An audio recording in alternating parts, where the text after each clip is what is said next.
Hi, and thank you for tuning in to 7 Dig It. This is your host, Eskimo Jones. Eskimo Jones.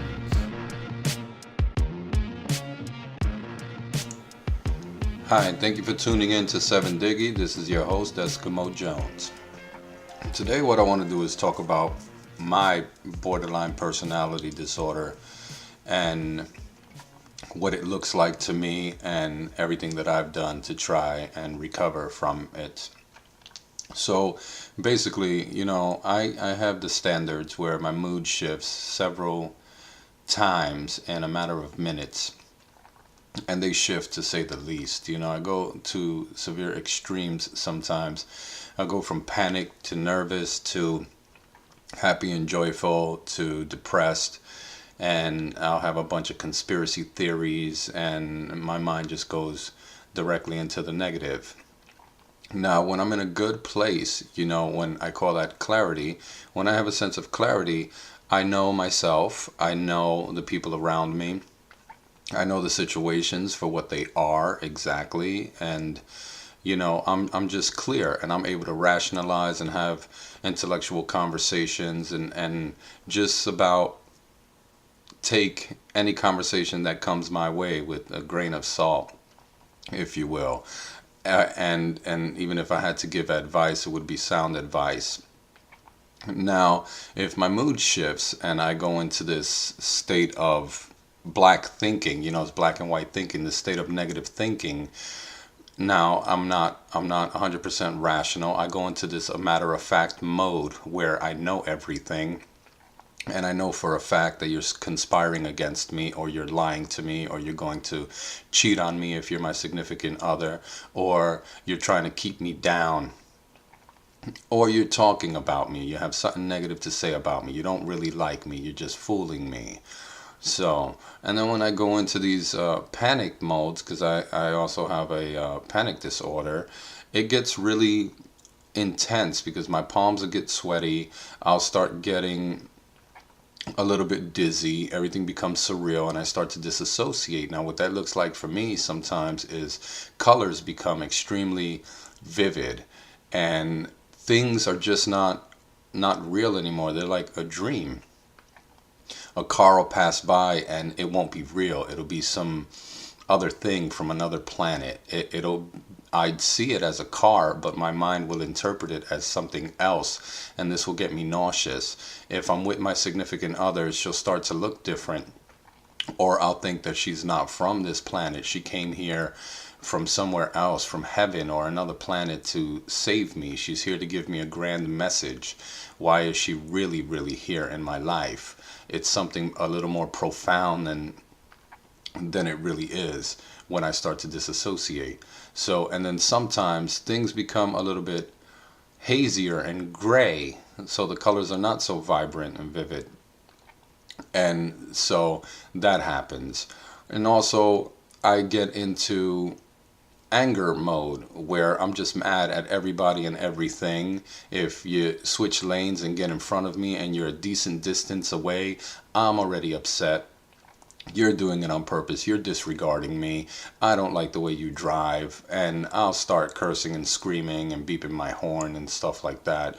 Or if my girlfriend says something that I just don't understand, I'll go into this negative attitude, this very aggressive, negative attitude, and I'll be mean and say mean things to her. Especially, I would say things that would hurt her, things that I know that hurt her, that she herself has told me hurts her. I will snap at my family members if they say something that I just misinterpret. I would snap at them immediately and not give them a chance to talk. I get stern. I raise my voice, and I'm not only angry, but I'm also in that matter of fact mode. So it's really bad, And then I get this separation anxiety, excuse me. And if I'm with my girlfriend for a few hours and she leaves, or maybe a few days and she leaves, I start to get separation anxiety. And that turns into something very negative where I want to push her away, and she no longer exists to me because I have a problem with object constancy. So she's out of my sight. She doesn't exist anymore. I can't connect to those feelings that we share when we're together, or that feeling that I feel when we're together, that feeling of closeness, that feeling that we know one another very well, the feeling of friendship and love. I can't connect to that anymore sometimes. So I have a problem with object constancy, and the separation anxiety makes it a lot worse. Now, what happens is that when my anxiety, or I have a panic attack, when those things start to happen, I start to, my mind, I believe, is trying to make an association with something. So what I'm getting at is that I believe that my mind knows that my body is feeling anxiety, so it tries to come up with a story as to why I'm feeling this anxiety. So it'll immediately go to my girlfriend. I feel this anxiety because I don't love her. I don't want to be with her. She's bad for me. I feel this anxiety because my job sucks. It's a dead-end job. I'm not going anywhere and I'm just stuck there. I feel this anxiety because I'm no good. I'm a loser. I don't even know what I'm doing half the time. I can't make up my own mind. And what the anxiety really came from was I missed my girlfriend, let's say. I miss her, and I feel this little feeling that you feel when you miss someone, that normal feeling, and then it starts to turn into a little bit of a panic. And then my mind goes from I miss her to I want to push her away, my life sucks, and it spirals. I spiral down. So that's some of the things that start to happen with me, and it feels like it's taking me over. It's just consuming me, and my voice, who I am, tends to just start to vanish slowly, and then my own voice is so far in the distance, and this other aspect of me is the one that's controlling everything. That panic disassociated, or that angry matter of fact person is the one that's taken over. It's like Dr. Jekyll and Mr. Hyde. I become someone else totally, entirely, and I am convinced by all these thoughts. I firmly believe them all. I say, no, I know you're going to leave me because, and I make a great case. And then I start to do smear campaigns, and I go around telling everyone, yeah, she's going to leave me because she's this and that, and she's this and that. And I make up all these stories. I'll say some truths, and then I'll elaborate on them and make up things just so I could be right, and people could tell me, yeah, you're right, man, you shouldn't be with her, she doesn't sound good at all. But in the meantime, she didn't do anything at all to me. I just cooked this all up on my own. Or I would say things about my family members. They're trying to keep me down because of this and that. And I would make a great case for it to anyone I spoke to. And they would say, yeah, it does sound like they're trying to keep you down. But in reality, they've done nothing. Maybe they said something like, hey, maybe you should take a different class instead of that class, because you do need a science class, and you're taking too many electives. Why don't you jump on one of the science classes or the math classes? I wouldn't just be able to take that at times when I'm in this BPD mode, if you will, instead of just saying, yeah, you know what, you're right, I should save some of my electives for later, later on down the line. You're right, maybe I'll consider taking a science or a math or something. Instead of doing that, my mind interprets, they're trying to tell me what to do. They're trying to call me stupid. They're telling me I'm dumb. I shouldn't even be in college. I'm a moron. They're trying to tell me what kind of classes I should take, like I'm stupid. Like I can't figure this stuff out by myself. They just want to keep me down. They don't want me to take my electives. They don't want me to do something that I really want to have fun in. They just want to keep me down. And my mind will interpret that in a very negative, bad, poor way, in a way that just is nonsensical. So what I tried to do early on with this BPD, first, it's been a long journey. It's been about a little over a year since it came to my awareness that I have borderline personality disorder. My therapist diagnosed me, and so I looked up a bunch of stuff. So did my girlfriend and my sister as well. And so looking up all this stuff, I'm like, wow, I've had this forever. Okay. So what I tried to do early on was, well, first off, let me just say that I also have OCD, but it's pure it's pure obsessions. I don't have to touch something a number of times or touch the doorknob a bunch of times, but I would have to count all the birds in the sky. If there was a flock of birds, it doesn't matter if it was 100, I just had to count them. I have to rub my fingers together. If my index finger touched my ring finger, then my ring finger would have to touch, I'm sorry, if my index finger touched my middle finger, then my middle finger would have to touch my ring finger, and my ring finger would have to touch my pinky, and then my thumb would have to touch them all. So I don't do that much anymore, and I don't count the birds anymore. But I do go through these bouts of obsessive thoughts, and it'll be more than one thought at a time. You know, when you get a song stuck in your head and it just keeps playing. Now imagine 5 albums in your head just playing all at once simultaneously. So that's what happens with all these thoughts. I don't only get thoughts that loop, but I get images. So I get pictures that flash in my head, negative ones. They just flash and they loop and they loop and they loop and they loop and they loop, and it makes me crazy. And then I start hearing, kill yourself, just kill yourself, just kill yourself, just kill yourself. You should just kill yourself. This is a great time to kill yourself. You can't live with this. Kill yourself. Slit your wrist. Slit your wrist. Just slit your wrist. Go jump off a bridge. Jump off a bridge. Go to California. Jump off the Golden Gate Bridge. Kill yourself. That's epic. So I go into these crazy loops. Now I'm on medication, which helps me with the OCD aspect of it all, and also to regulate my mood. So and it's been trial and error. You know, I've tried multiple medications, and the ones that I'm on now, they seem to work. I'm not going to mention what they are. If you have a mental health disorder, I think you should leave that up to your psychiatrist and your doctors to figure that out. But I will say that, you know, you have to go with it and keep trying it till you get the right combination of medication, you know, like I did. And I think I'm pretty solid now as far as my moods still shift, and I do OCD out once in a while, but it's not like it used to be all day long. And my mood it can be consistent for a longer period of time, not just 5 minutes, you know, several hours, maybe a whole day, maybe 3 days. So, and that's progress. So in the beginning, when I found out I had borderline personality disorder, I asked a lot of questions about it, and I read a lot about it, and it has to do with the way your brain functions, you know, the way these defense mechanisms are up, the way all these pathways in your mind are just set up and woven together to create anything like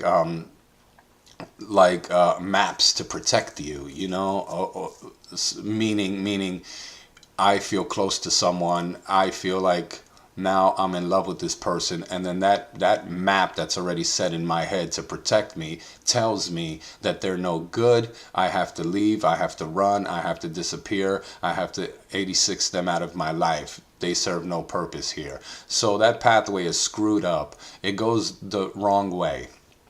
It's going the wrong way.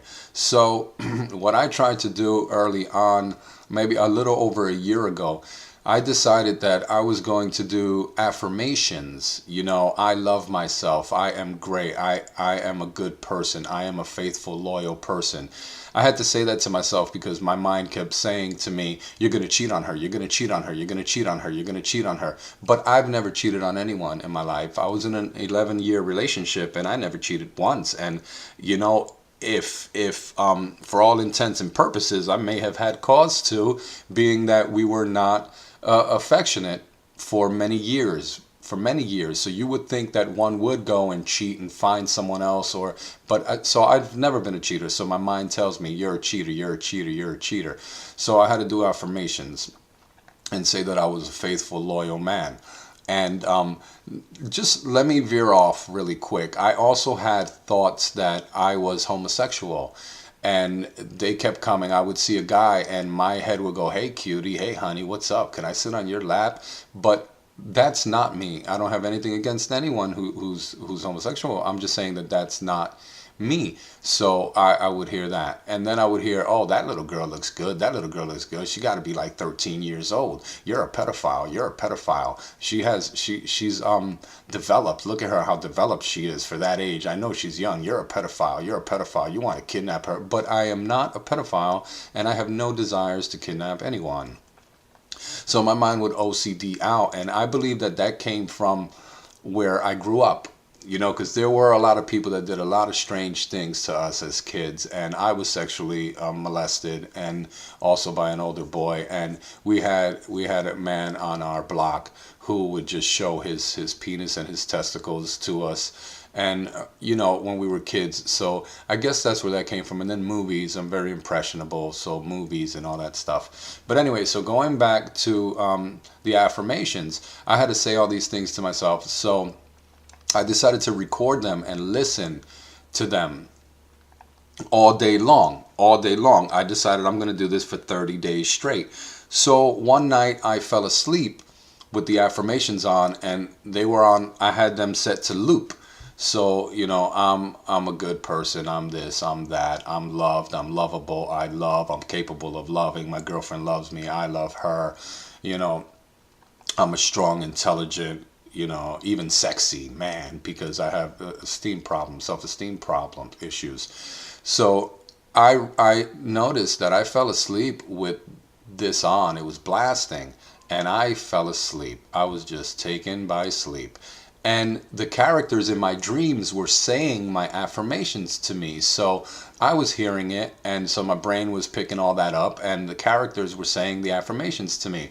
So when I woke up, I said, yeah, that's pretty amazing. I'm going to go even further now. I'm going to cater this thing specifically. So I'm going to rewrite my own subconscious now, because there's too many faulty programs going on in the background here. So I tried that. I did also I made some, an MP3 of subliminal messages. So I recorded myself saying the same affirmations, but I lowered it to the point that I just could not hear it anymore. And I looked up how to do a subliminal message. And so I put some music, some nature sounds, and I would listen to that in my car. I would listen to that in the headphones all day long. And I was doing this for a few months. And also, I practice lucid dreaming, which is being aware that you're dreaming while you're dreaming. So I decided that in my lucid dreams, when I did become lucid, I was going to say these positive things to myself. So I thought that I was going to work from the inside, you know, and rewrite my subconscious mind and my faulty programming. So I tried that. And then with the affirmations, I decided I was going to make one that says, you're dreaming. You're now dreaming. Control your dreams, so I could have lucid dreams more often. So I did that, and then the characters in my dreams would repeat that to me, and that would give me a clue, or a cue, and I would wake up in my dream. I would become aware that I'm dreaming, and I would meditate. I would practice mindfulness, and I would talk out loud to myself to try to make some changes. I also did Kundalini yoga, which is very heavy on meditation. So it's some postures, not much. It's some breathing techniques, but it's heavy on meditation. So I did that for several months. I would go to the Buddhist temple and meditate with them on Saturdays. They had a 3-hour 2-hour discussion, 1 hour of meditation. So I would go and do that because I just wanted to fix this. And continue with therapy. I had 3 therapists. 2 therapists, one that was specifically dealt with borderline personality disorder, one that didn't, but she was the one that diagnosed me, and then a hypnotist. So I had 3 therapists. Now I'm down to the hypnotist and 1 therapist. And yeah, so I tried to do all these things to try to fix my brain, and it was very overwhelming. I would get panic attacks, and I would want to give up, and I did give up several times. And nowadays, I'm a lot stronger, and I want to just push forward and beat this thing because I see the progress that I've made. But what I noticed that I needed the right combination of medications, and also I needed to. Oh, I also took a DBT group, a 10-week DBT group, which I am going back to at the end of this month. I'm going to repeat the course because the first time I took it, my head was all over the place, and now I'm a little more stable, so I would like to try that again. But what I notice throughout everything that I've tried is that rule number one, the key here is to admit yourself, at least for me, that you do have a mental health condition, because I would go in and out of that one. I don't have a mental health condition. There's nothing wrong with me, man. I just don't like people. I just don't like her anymore. I don't want to be with her. My sister gets on my nerves. All these things, da da da da. People in the planet, they're no good. I hate my job, and that's the truth. I don't have a mental health disorder, but now, even when I'm having a good day, I tell myself, you have a mental health disorder. Things can change today. So enjoy this time. If something does happen, if something does change, don't beat yourself up over it, and don't give up. Don't forget you have a mental health disorder. I tell myself that when I'm having good days, so I just don't forget. So I don't deny it anymore. But I noticed that the medication, the DBT skills, some of the skills that I've learned, I've decided in the past couple of months to start actually practicing them, and they really, really, really, really, really help. They really help a lot. And that, and meditation, which was prescribed to me over a year ago to meditate, and I just didn't see the use. Even though I did Kundalini yoga, I would just meditate when I was there, and I wouldn't meditate at home. But now I've been meditating for maybe going on a month, and I see the huge difference that it's making. I meditate every day for 30 minutes, every day at 6 o'clock at the same time. I try my very best to keep it at the same time for half an hour. And then I also go for a walk, 1 to 2 miles, depending on the route I decide to take. And I practice mindful walking while I walk. So, and that's good. So I practice mindfulness, I practice meditation every day, and I use what's called radical acceptance from DBT, and I also do a couple of meditations from DBT. And also I do what's called opposite actions. So if I'm feeling depressed and my body's slumped over, and I notice my face, I have a frown, or my eyebrows are close together and I'm just stiff and hunched over, I practice opposite action. I'll sit up straight, or stand up straight with my chest out. I'll take that frown off of my face, and I'll just give myself a little smile. And if anybody's near me, let's say this happens at work, I'll say, "Hey, what's up, Charlie? What's going on?" I do something that's totally opposite. Or if I'm nervous about calling my girlfriend because I think, any number of things that I could possibly think that are negative, I say, no, I love her and I miss her and I want to talk to her, and I call her anyway. If I don't want to laugh at somebody's joke because I'm in just a foul mood and depressed for no real reason, I'll laugh anyway, and I try to tell myself that was funny. So I practice opposite action. So anyway, what I notice is that you have to do what's prescribed. You have to. All that subliminal messaging stuff, all that lucid dreaming that I try to do, it may be helpful, but I was making myself crazy and I was overwhelmed. You have to do what's prescribed. If you have a psychiatrist that prescribes medication, take it every single day as prescribed. Do not fail to take it. Just take it. Always remember, you have a mental health condition. Don't let go of that. Don't start to deny it. Once you deny it, you let everything go. If you take DBT, use the skills, use the diary cards, use the skills, use the meditations from it. And go to therapy. Go to therapy. And every day, whatever's prescribed to you by your therapist, hopefully you have someone that deals with BPD, but whatever's prescribed by your therapist, you should do. You should really, really do. If that's meditation, drink more water, eat when you're supposed to eat, get 8 hours of sleep, do it. Do it. There's no room for shortcuts. I tried all the shortcuts. I tried so many things that just did not work. They just overwhelmed me. And now it's getting a bit easier to use my DBT skills. It's getting a bit easier to separate myself from all the chatter in my mind and I am slowly but surely recovering. So basically, all I wanted to say was this is my experience, and I know I didn't get into what may have caused it, but it's a number of things. So I've had this forever. Looking back, I can see that I've had BPD since I was a child. Looking back to all of my relationships, all my friendships, looking back to all the jobs that I walked out on and I quit, looking back to all the situations I got myself into, all the drugs that I did, the people I would hang out with, and the situations that I would be in that I never even wanted to be in. I've had BPD for a long time. I've tried to please others. I try to change who I am just to be liked. And I don't have to do much of that anymore. I'm starting to really find out who I am. And that's one thing that you need to really get on the road with, is discovering who your true self is and stick to that.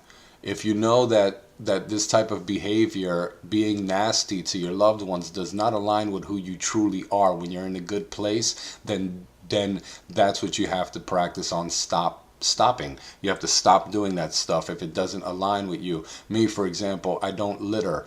It doesn't align with who I am, so I just don't litter. And if I throw something on the floor, I will pick it up because I don't litter. I know that's something a lot simpler, but you have to be sure of who you are. And I know that takes some time. When you have a personality disorder, it takes some time, because that sense of self is like scattered and all over the place. We can become very confused. But so basically what I wanted to say was, get yourself a good therapist, get a DBT group, find a psychiatrist to talk about medications, and do what's prescribed, and definitely try to incorporate meditation and mindfulness, and just know that you can recover from borderline personality disorder. I am well on my way. There are a lot of things that I can handle today that I was not able to handle ever in my life.